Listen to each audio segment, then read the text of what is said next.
Hello student, स्वागत है आपका हमारे चैनल पर।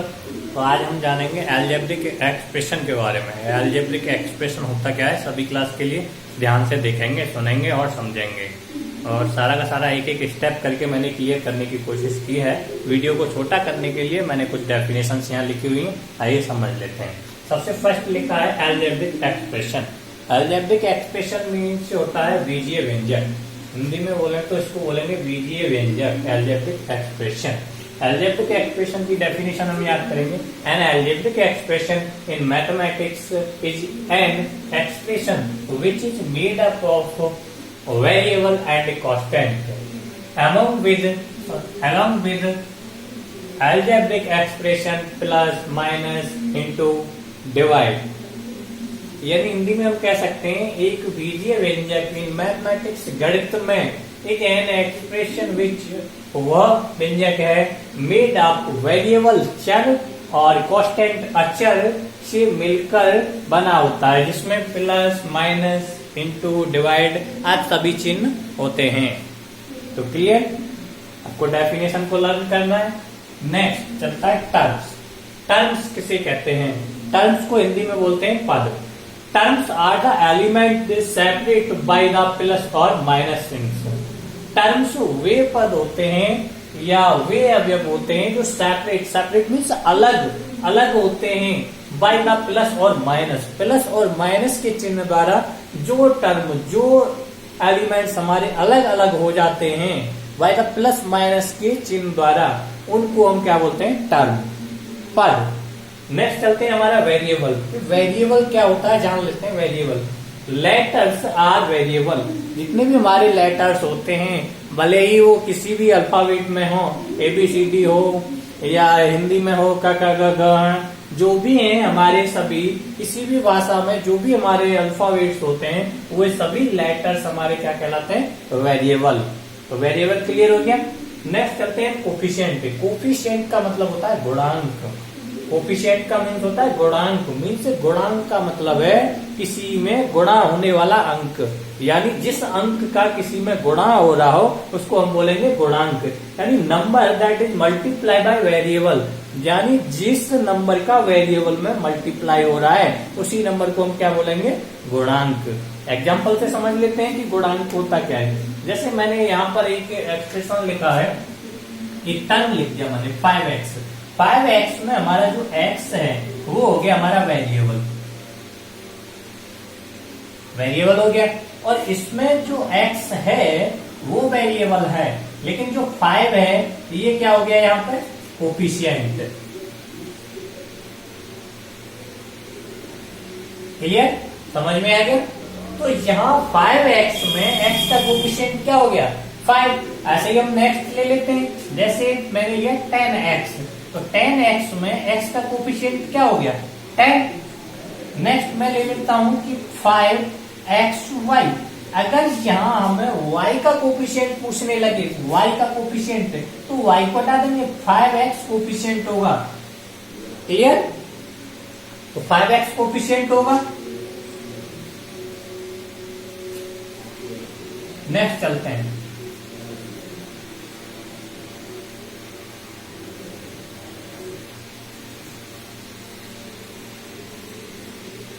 कोफिशिएंट का मतलब है गुणा, और जिसका भी कोफिशिएंट पूछे उसको हटा के उसका जो भी रिमेन बच रहा है सारा का सारा कोफिशिएंट है।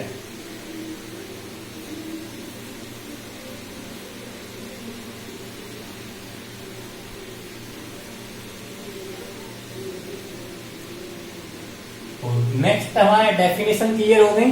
तो अब हम जान लेते हैं कि होता क्या है। कि जो हमारा अलजेब्रिक एक्सप्रेशन होता है,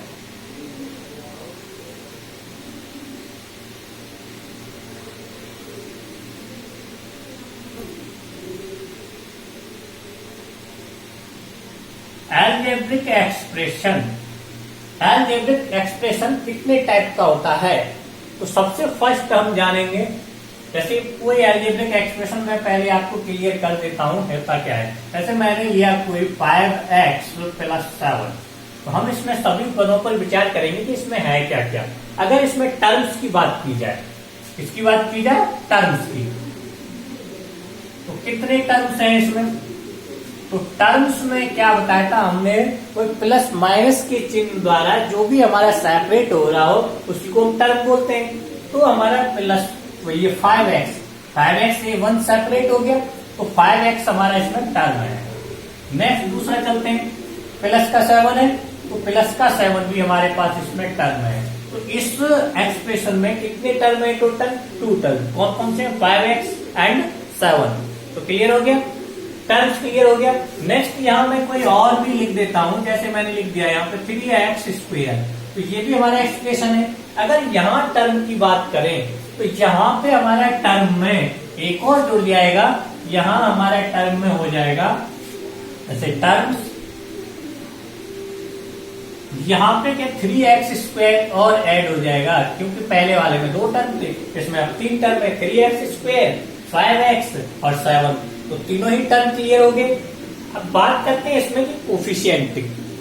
कोफिशिएंट क्या होता है, तो देखिए कोफिशिएंट इसमें 2 कोफिशिएंट, x² का कोफिशिएंट और x का कोफिशिएंट। जितने भी वेरिएबल होते हैं हमें हमेशा वेरिएबल का ही कोफिशिएंट पूछेगा, वेरिएबल का ही कोफिशिएंट निकालना होता है हमें। तो वेरिएबल इसमें x² है और x है, इसमें वेरिएबल जान लेते हैं सबसे पहले। वेरिएबल इसमें क्या है, x² है वेरिएबल, और क्या है इसमें वेरिएबल, x है। 2 वेरिएबल है इसमें। नेक्स्ट हमें पूछे कोफिशिएंट ऑफ x, तो कोफिशिएंट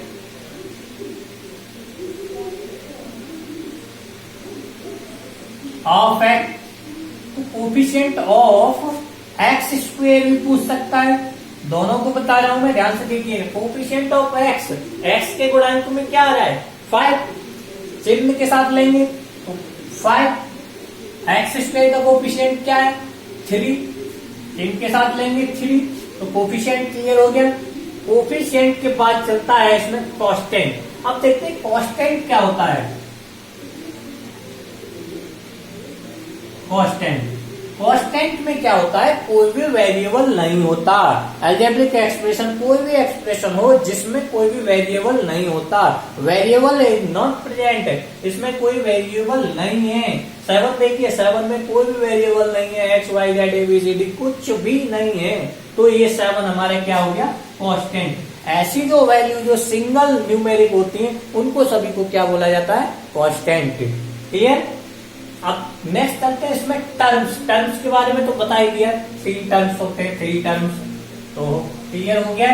इन सभी को मिलाकर हमारा क्या बन जाता है, इन सभी को मिलाकर ये अलजेब्रिक एक्सप्रेशन बन जाता है। तो सभी अच्छे से समझ में आ गया होगा।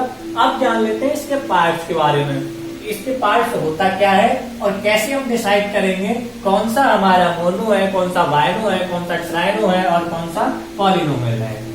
तो ध्यान से देखेंगे, बहुत ही ज्यादा इजी है। तो सबसे पहले मैं लूंगा फर्स्ट नंबर पर मोनो।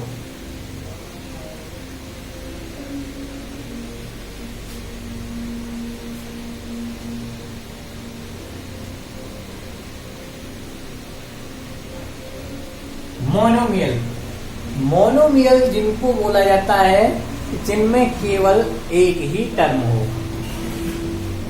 क्लियर। मोनोमियल किनको बोला जाता है, जिनमें केवल एक ही टर्म हो, हैज 1 टर्म।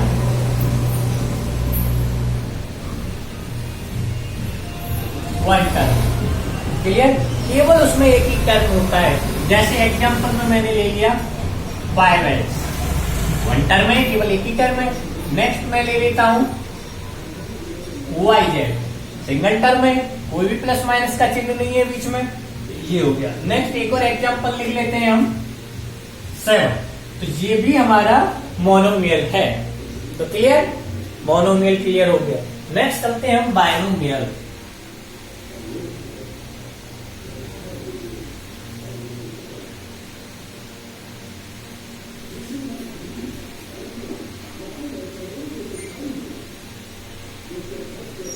बायनोमियल, इसको हिंदी में बोलते हैं एक पदीय।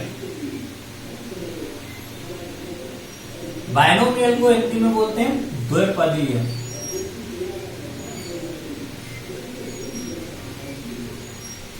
इसमें लिखेंगे हम हैज 2 टर्म्स। क्लियर? इसके पास 2 टर्म्स होते हैं, उनको बायनोमियल बोला जाता है। जैसे ले लेता हूं मैं 5x प्लस का 7। कितने टर्म है हमारे पास? एक टर्म ये हो गया और दूसरा टर्म ये हो गया, तो टोटल 2 टर्म है। तो दोनों टर्म क्या हो गया? ये बायनोमियल। और नेक्स्ट एक और एग्जांपल ले लेते हैं हम 3y प्लस 2z। क्लियर? यहाँ पे हमारा एक टर्म 3y हो गया, 1 टर्म ये है और सेकंड टर्म इसका ये है, तो टोटल 2 टर्म हुए। दोनों ही टर्म, जब 2 टर्म होते हैं किसी भी अलजेब्रिक एक्सप्रेशन में, तो उनको बोला जाता है बायनोमियल। क्लियर? अब नेक्स्ट हम चलेंगे बायनोमियल के बाद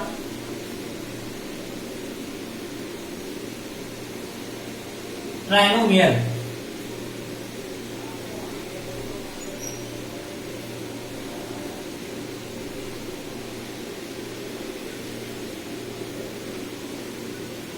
ट्राइनोमियल को हिंदी में बोला जाता है त्रिपदीय।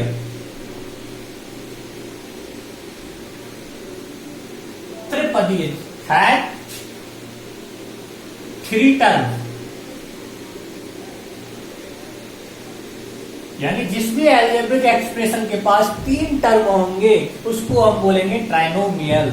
एग्जाम्पल ले लेते हैं, एग्जाम्पल से समझ लेते हैं। जैसे ax² प्लस का bx प्लस का c, इससे हमारे पास टोटल कितने टर्म्स हैं? कितने टर्म्स हैं? देखिए 1 2 3, टोटल कितने टर्म है? 3। तो क्या हो गया? ये ट्राइनोमियल। से कौन ले लेते हैं एग्जाम्पल में? ये फर्स्ट एग्जाम्पल था, ये दूसरा एग्जाम्पल ले लेते हैं। 5x 3y and 4z। कितने टर्म है? 5x 1 हो गया, ये 1 था, ये 2 था और ये भी 3 था, तो 3y 2 हो गया एंड 4z हमारा 3 हो गया। टोटल कितने टर्म? 1 2 3, तो 3 टर्म हुए। तो ये कौन सा हो गया? ट्राइनोमियल। तो ट्राइनोमियल से हम आगे चलते हैं पॉलिनोमियल। पॉलिनोमियल को बहुपद बोला जाता है। वैसे तो ये सभी पॉलिनोमियल ही है, पॉलिनोमियल की फॉर्म ही होती है बायनोमियल और मोनोमियल और ट्राइनोमियल, लेकिन थर्ड से हम आगे पॉलिनोमियल्स ही टैली करते हैं।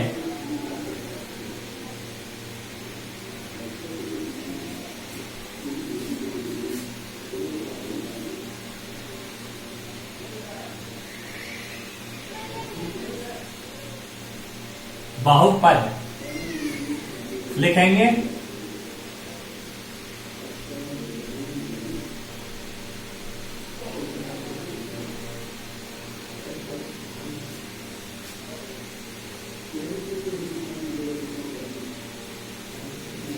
हैज मोर देन 3 टर्म्स, यानी जिस भी अलजेब्रिक एक्सप्रेशन में 3 से ज्यादा पद आएंगे, 3 से ज्यादा टर्म आएंगे, उनको हम क्या बोलेंगे? पॉलिनोमियल्स।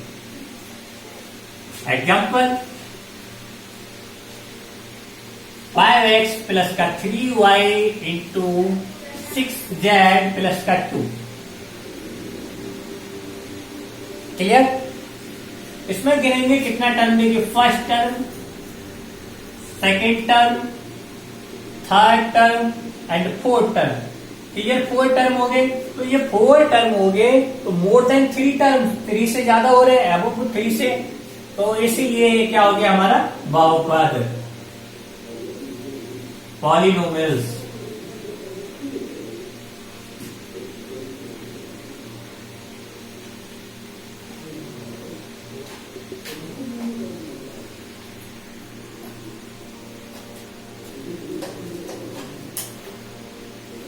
आज की वीडियो में इतना ही, कल फिर मिलेंगे नए टॉपिक के साथ। धन्यवाद।